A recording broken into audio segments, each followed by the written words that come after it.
Okay, there's a question here that I think we should answer. Somebody wants to know how to spell the item we use for the ribbons. That was washi tape. Mhm. I think Washi. it's WASHI. Yeah, and it comes in little rolls, and I bought mine from Michael's. And we have more questions here. Um, we have a question that asks why the dolls are faceless. Linda, would you maybe want to speak to that?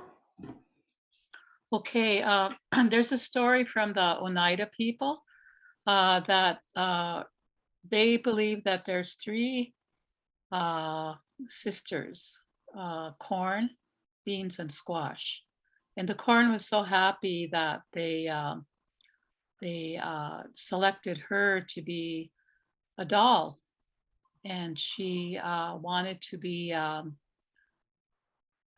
beautiful doll. So they made her into a doll. You know how the corn they make their corn husk dolls. And she would always look at herself in the water and she would admire herself. She became conceited. And so she went to the lodge. She was called to the lodge of the chief of the Great Spirit. And he told her, you cannot be looking at yourself and becoming too conceited, or something's going to happen to you. And she said, oh, really? But she didn't listen to him.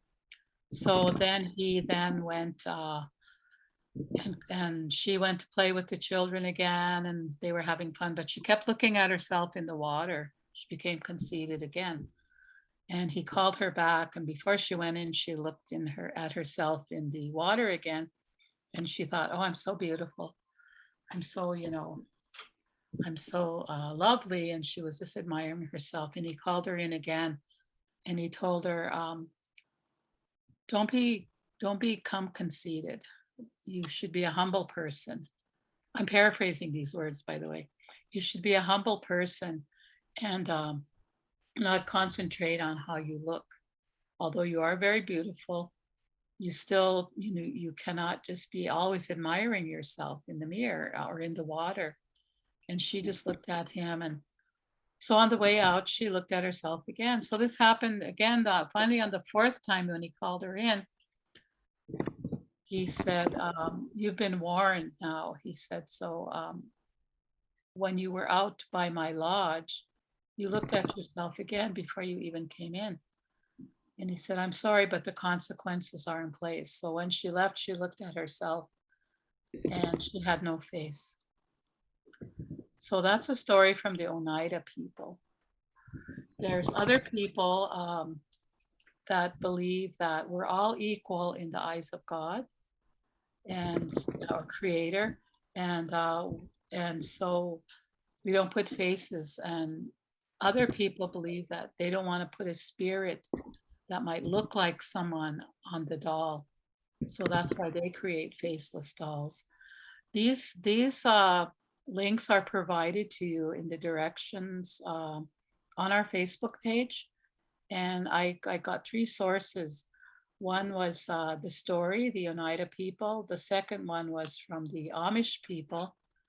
And the third one is having to do with the missing and murdered women, because we don't know who they are. I mean, that came about in 2015. They started taking the faceless dolls as a symbol of those women who went missing and were murdered. And so that's the other part of it. So you're welcome to read all that and type in faceless dolls.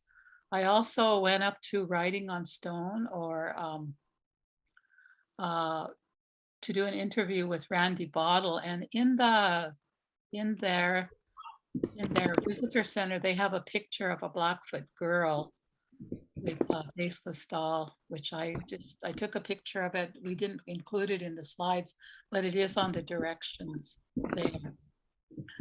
Okay, so that's kind of how it's going. All right. Um, and we made faceless dolls, and it kind of gives you that, you know, you can kind of identify with this doll. I identify with this doll right here. Okay.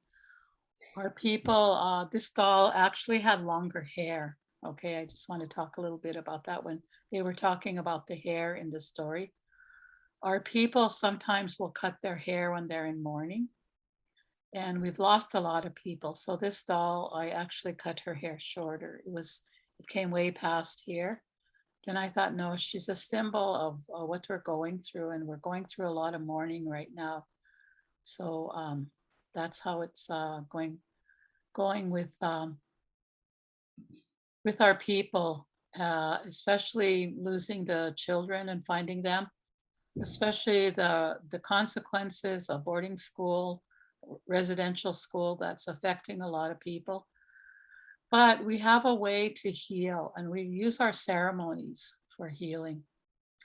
Some of us go to sweats, the men go to sweats, and there was a dance, a healing dance that was created by a lady. She had a dream, but I'll let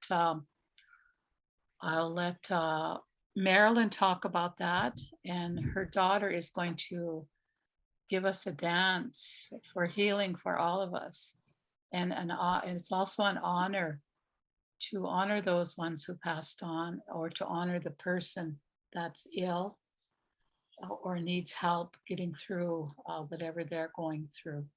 So, Marilyn, if you want to take over from here and introduce your daughter. Sure, absolutely. Before we go into the jingle dress dance, I just wanted to say, take a moment to mention the Indian Residential Schools crisis line is available 24 hours a day for anyone experiencing pain and distress as a result of his or her or their family's residential school experience. And the number is there. Yep. And then with the jingle dress dance, my daughter's going to dance today, and she's going to dance the original, the old style jingle, which is a healing dance, also referred to as the medicine dress. This dance comes to us from the Anishinaabe Ojibwe people, and I was taught this dance by a lady from Thunder Bay, Ontario, and how it was told to me was that Maggie White was the first jingle dress dancer, and an elder, I believe it was either her dad or her grandpa, had the dream of the dance, and that's how this dance came about, because she was sick. And so this dance, there's songs that go with it as well. And then I was also taught that traditionally a jingle dress has 366 jingles on it. 365 cones represent each day of the year, plus one more that represents the dancer wearing the dress. And from what I was told, a dress would actually take a whole year to make, because with each jingle that you would put on there, you would pray each day of the year. And a lot of prayers went into making the dress, and is a healing dance. And Allyssa comes to us. She's Anishinaabe on my side. She's also Blackfeet. I'm Skapi Pikani from Browning, Montana, and she dances the jingle dress dance, and she'll be doing the side step for us, a healing dance in honor of the children that didn't make it home, in remembrance of them, as well as any survivors and the families. And today is a hard day. It's been a sad year with a lot of the kids that are being found. Yeah, so I welcome you out to the living room to dance for us. Okay, you can.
So yes, thank you, Alyssa, for dancing for us and the families and the kids. Let's see. I think we still have some more questions, Madison, and Yes, we do. in the chat that we could answer. Yeah. I have a little glitch here. Somehow the recording stopped and I picked it up again. So we might have to record the whole thing again. If you guys want to stay after, well, we'll talk about it after. But I want to make sure that we document this properly. But let's look at some of the questions that people have. Let's see if mine is. Madison, could you post the link for the active history 150 acts in the chat, please, for the question and answer? Someone would like to see that. Okay, I think I did answer it. Oh, you already answered it. Oh, okay. I'm probably behind here. Okay. And we answered the oh yes, we're muted. You answered that, Marilyn, thank you. And that's washi tape that we used. When you go to Michael's, those of you that are interested in that, I found it in the first row down by the paper stuff where they sell the little paper roses and all that. It was in the first aisle. So I don't know if it's still the same because I bought it like a year ago or so before the pandemic. They may have rearranged the store by then. Okay. Okay. All right. I think we have one last thing. We did want to show the grade 1 class. Oh yes, that's right. Yes. That was right. I think it's right here. There you go. Okay, this came in yesterday. We got overwhelmed with a bunch of schools asking for the template. And we had already sold all the kits, like I said, gave all the kits out. And so we put them on a virtual kit.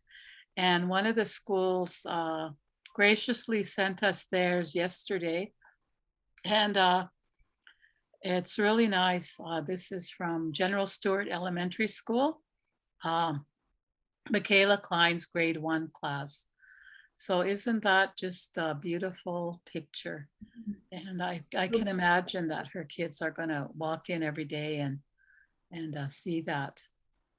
So yeah, it was, I hope those of you, if you want to share with us, send an email to us. And we want to thank you for listening and learning with our Lethbridge Public Library. And I believe, my gosh, we had so many participants. My last count was 77. So thank you all.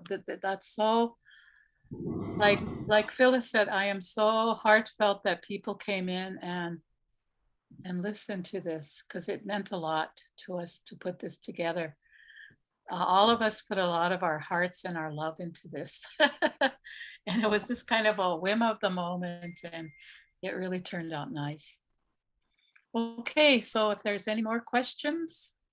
I just, Linda, I noticed a few more questions. Okay. One of them is on the Blackfoot language, how to pronounce, if there's anywhere they could, where they teach the pronunciation of the words. And I just wanted to share, there's a few Blackfoot language apps out there. I believe one of them is from Siksika. I don't have that app on my phone, but there's a free one in, if you go to the app store on your iPhone, or I'm not sure about the Androids, but you could download this app. And when you press learning the different words and stuff, there's an elder that sounds like, so it helps you to pronounce the words, and they even have it spelt out how it's pronounced. And then there was another question in there that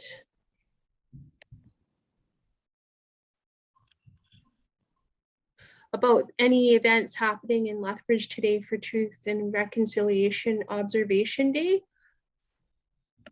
The only thing I know about is at 5:30, I believe from 5:30 to 8:30, there's something going on at Fort Whoop-Up. I think I heard about it through a friend, and I'm not sure exactly what kind of things that they're going to be doing there, but it's for Truth and Reconciliation down in the Indian Battle Park. I believe there's an event at like 12 today. It's at it's at Galt Gardens actually, and it's from a Facebook post I've seen. It's by 215 and counting. It is, they will have drummers, singers, a teepee. They will have an open mic, prayers, stories, and orange t-shirts on site. And then at 4 p.m. they're doing an orange shirt honor walk. So that's going to be going on today. I think it starts at 12, and the walk itself starts at 4, I believe. Or was it 5, Marilyn? I'm not sure about the walk. Were you saying that was at Galt Gardens? Yeah, I found a Facebook post about it today, actually, Okay. this morning. The only thing I know about is at Fort Whoop-Up. Okay. That's where they're going to have something between 5:30 and 8:30. Okay. I know somebody is having a fun run today. Maybe that's the Galt, from the Galt. Yeah. So there's a lot of people running today. Again, I saw that on Facebook, but I didn't pay much attention because I'm not a runner anymore. So maybe just check your Facebook feeds, because there are a lot of people are posting stuff up about what's going on today. And I know there's some webinars happening, some huge ones across from Canada itself. So just check all of those type of things. Maybe just type in your Google and it'll give you that information.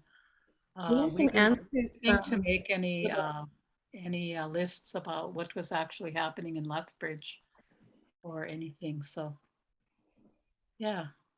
we have some somebody answers from attendees and here notifying us about different events. Oh, okay. Yeah. So check the Q&A for that. I just want to talk about the app. I have that app on my phone too, and I really like it. And somebody said that Sixaga, their app was a little better. You do have to pay for theirs a little bit. It's not a whole big chunk of money. And they're going to do an app on the syllabics soon, but I don't know when. So we'll try to get that information and put it at the library when they're ready for that. That's through Glenbow Museum in Calgary. So they're working hard on the syllabics. I know they're trying to put it into what's something called the Unicode. I don't understand that, but it's the Cree already do that. The Inuit have that, and one other group. I think the Dene use that as well, right? But anyways, so look out for that. Always be on the lookout for stuff for the new developments that are happening and stuff. Kainai has an app, but I noticed that it was taken down because I tried to get it back because I had to clear up some space on my phone, and then when I went to download it, I couldn't get it again. So I think they're developing theirs, is my understanding.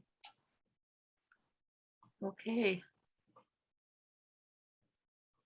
I Do we saw have more something in the someone posted something about Fort McLeod having an event. I don't see it anymore, and something about Carl Brave Rock being there. Oh, could be. Yeah, sometimes he works with the fort there. I put the answered, I just published them under our answered section. So if you Okay. go to our answered, there's various attendees that have been telling us about events that they are aware of in the community. Okay. Oh yeah, it says at the Fort McLeod Museum today. Join us on September 30th. We are honored to host Carl Brave Rock, who will present Napi Lives, a Blackfoot traditional storytelling presentation. And Carl is really good. He really makes things interesting. That's at 2 p.m. Yeah. Fort McLeod Museum. Yeah, maybe I'll drive over there and check it out. Also, I just want to say that this morning, I got up quite early and I made an offering this morning for today, for the things that we're going through. An offering is, it's a private thing you can do on your own, or you can do it as a group. But you just go out and, like the jingle dresses, you notice that sometimes they'll go down. That means they're putting the tobacco down to honor whoever they're dancing for. So you can use tobacco. The elder that I talked to allowed me to use sweet pine because that's what my father-in-law told us to use, was sweet pine. And you can burn some sweetgrass if you want, or just take some, even sage is a good offering to go out there, and sage grows all over. So there is some rules for picking sage. There's two different kinds of sage, the female and the male. Try to get the female. The male sage. That's the ones without the seeds, and leave the female seeds out there to grow up again. All right. Any other questions, Marilyn? Do you see any other questions? I'm just scrolling down here. Yeah, I'm just scrolling as well. A lot of thank you for sharing, and they appreciated the dancing and the presentation today that we provided. And yeah. Okay, on the one slide, we use the Blackfoot word, and it means all children are important. And I consulted with two of the Blackfoot teachers here on the Blood Reserve. I don't know how to say the word, so I will not attempt to say it, but it means all children are important. And that was on the one of our slides there. And it's also on our display. I'll probably leave the display up through next week, and then we'll take it down.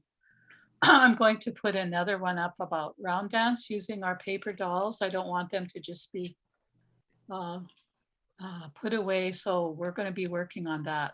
Hey, Marilyn. Hey, Yeah. Madison. Mhm. Mhm. Sounds good. Yeah, we'll Uh, figure out how to make a drummer and all that. And yeah. I'll get the Blackfoot words for that as well. Okay, so Marilyn and Madison, if you could just stick around after everyone leaves. Mhm. We had a little glitch on our recording that I need to talk to you about. That's good. Okay. We just wanted to thank everybody for joining us today. Thank you for listening and learning. And we encourage you to engage with reconciliation, not just today, but every day. And I would also like to express my gratitude to Linda Weaselhead and Marilyn Contois for joining us today. Yes, thank you, everybody. I want to especially thank your daughter. Mm. Mhm. Alyssa, yes. She's a really good dancer, Mhm. and I was just like, oh my gosh, that is so beautiful. So I hope to see her in person one day at a powwow dancing. And I have a little gift for her. I'll give it to you at the library, and then we always gift each other when people do stuff. So we'll do that for your daughter. Thank you. Yes, uh-huh. And my last thought, Marilyn, did you want to add anything before I add a last thought here? I just, I was just really honored to be part of this today. And Miigwech, thank you for having us. And I think that you ladies did a really awesome job with the story and the dolls. And it's good that we can come together like this. Exactly. What I want to say is the world is changing. I lived through the 60s. I'm old enough to know when Martin Luther King got assassinated, when they assassinated John F. Kennedy, when they assassinated his brother, Robert Kennedy. I was there. I was in LA when Robert Kennedy got assassinated. And I was so fearful back then. I was just a kid. I was just fresh off the res. And I thought the world is never going to change. And so I shied away from politics. And then then the AIM movement came about, and it was nice to see people standing up for our rights. And so throughout my life, I've seen these things happen, and how we are becoming more and more, our voices are becoming more and more heard. Even today, on my Facebook, there was a lady that was saying, well, the government shouldn't have mandated this to be a stats holiday. And they're the ones that caused the problem, and they're just getting a holiday. But on the other side of it, it was our Indigenous people who called for this day and said, we have to have a day to honor. We have to have a day to remember so that we don't go through this again. And I thought people are starting to pay attention to our voices. We're very powerful. And we're getting back then we used to wear hats that said Indian pride. And now people are living that pride, and they're helping each other, and they're trying to solve problems. And we'll get through this. We'll get through all of that. And we'll see our people in the jobs that are economically sustainable. We'll see people becoming more and more visible in like, it's good to have a service job. It's good to work at McDonald's, but it's also good to work in electronics. And the science field is wide opening. So we have a lot of teachers now. We have a lot of people are going into the medical professions. And it's like, we're becoming more welcome, where before it was, no, you guys, I was told, you, Linda, should be a secretary. I'm the most disorganized person in the world. And I was looking at that counselor like, are you crazy? I can't even keep my notes straight. So that wasn't my profession. And but they were trying to push me in that direction to be a secretary. There's nothing wrong with being a secretary, but it wasn't for me. I had no skills. I could barely type or anything. Used to have to take typing tests back then. It wasn't keyboarding.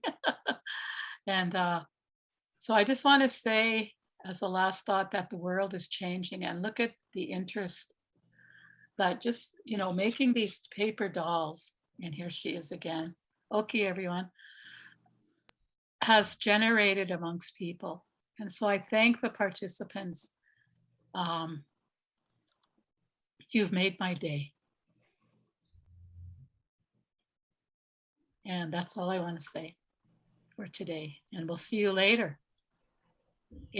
Mhm. That means see you later in Blackfoot.